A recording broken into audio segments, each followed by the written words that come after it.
The girls on the bus, the everydays. Never trust a hot white guy. That's the moral of The Girls on the Bus, jokes co-creator Julie Plec. Plec, of course, is referencing the big Season 1 twist that the oh-so-charming Kansas mayor-turned-presidential candidate Hayden Wells Garrett, Scott Foley, was ultimately the villain that no one, including Sadie, Melissa Benoist, saw coming. We walked him through the storyline. He knew that he was our big bad, showrunner Rena Mimoun says of Foley joining the show.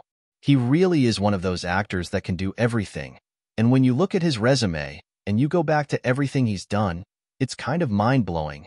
And now that Garrett has the nomination, everything is about to change for Sadie, Grace, Carla Gugino, Kimberlyn, Christina Elmore, and Lola, Natasha Behnam, because they know the truth about his past.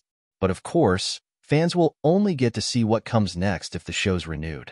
We absolutely did talk about a Season 2 and certain things are built into the season that you've already seen, Mimoun says. Plec adds, the original structure was always the path that the journalist has laid out in Sadie's hopes and dreams, which is, you start at the bottom and you get on someone's bus, and then in success, you can ride their coattails all the way through the general and to the White House, and at the end of their tenure at the White House, there's books, there's a Pulitzer, there's all kinds of opportunities. The series is meant to follow that track. Season 2 maybe being the general, Season 3 being the presidency, or whatever. It's about that relationship between the journalists and the candidate and what they get out of the experience for better or for worse, and all the hurdles along the way. And the Garrett twist wasn't the only major bombshell at the end of the season. Take Kimberlyn, for example, who blew up the career she's known for so long to try something new. It was really important for us to have that character deliver her impassioned plea and speak out to her side of the aisle in that way, Mimoun says. In Season 2, she would be her own boss. Essentially, she and Lola are switching roles, where now she has to do everything on her own. Mimoun continues, to me, the exciting thing about Season 2 is continuing the relationships of women.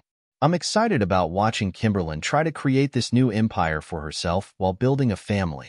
I'm curious to see Grace having to be on the road with her daughter, which is something that we were definitely leading into, and seeing what that family dynamic looks like inside a bus.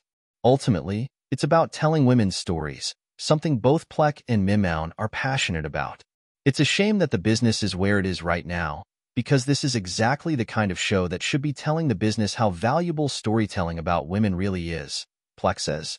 And I think we are in this particular moment in time where nothing is telling the business how valuable anything is, because everyone's in a little bit of an industry-wide free fall.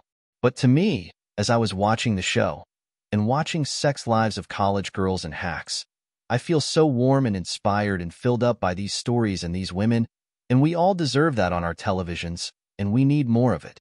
So my hope for Season 2 is that there is a Season 2. Season 1 of The Girls on the Bus is on Max now.